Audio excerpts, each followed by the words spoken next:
In recent years, there have been significant discoveries of diamonds in India, Brazil, Australia, even Russia. What about North America?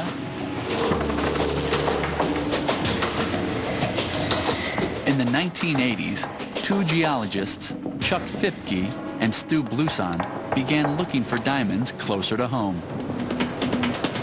Their instincts pushed them north to Canada's barren lands. The barren lands are basically 500,000 square miles of nothing. It's just rocks and permafrost and little lakes. In the winter, it could be maybe 60 or 70 degrees below zero up there with the wind chill factor.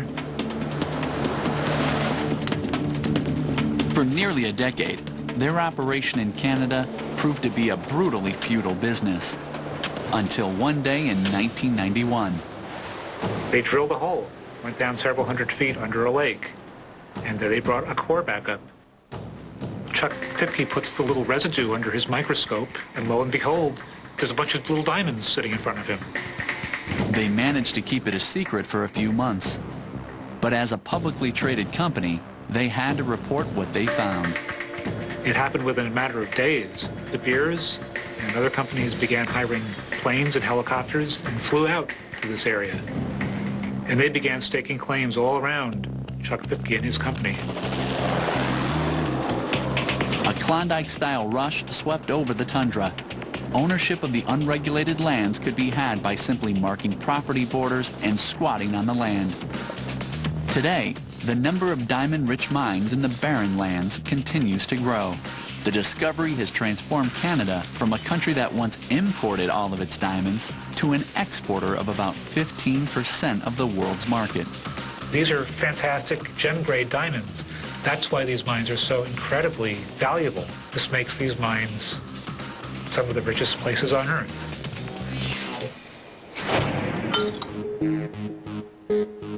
Since diamonds are synonymous with enormous wealth, people have been willing to do almost anything to possess them. Henry Hope bought the 45-carat blue diamond that would bear his name from a London market in 1812. Before that, its origins are unknown. Was it a smaller version of the 67-carat French blue diamond that had been stolen from French royalty in 1792?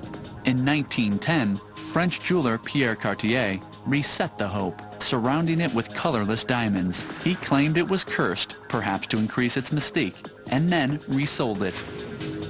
American jeweler Harry Winston acquired it in 1949. Then, in 1958, he donated the gem to the Smithsonian. How did he deliver the precious stone? By U.S. mail, in a simple cardboard box. Cursed or not, the question has remained, was this the stolen French blue, slashed down by thieves from 67 carats to 45? Well, if you're a thief, what you're going to want to try to do is hide your crime. And the best way to do that for a diamond is to recut it. So if you change its size, you can disguise the stone.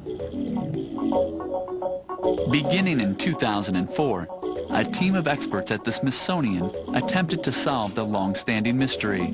Using precise, computer-generated models of the original uncut stone, known as the Tavernier, the French blue and the Hope, they decided to see if the three stones matched up.